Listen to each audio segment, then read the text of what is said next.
Have you ever wondered how we measure the mass of atoms? In this video, we're going to break it down step by step. Relative atomic mass, represented by the symbol AR, is the mass of one atom compared to another.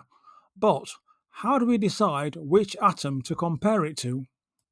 The atomic mass that all atoms are compared to is the carbon-12 atom, which is our standard. Why carbon-12?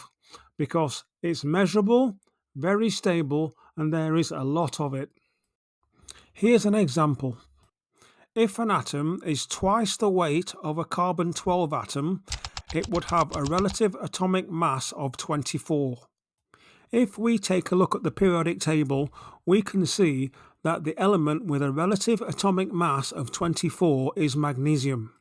What if an atom had a lower weight when compared to carbon-12? Here's an example.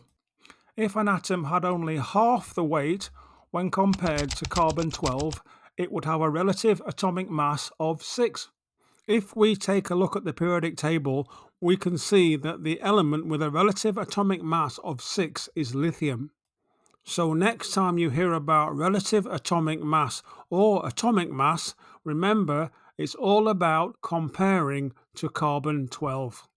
Like and subscribe for more chemistry made easy at mychemistryclass.com.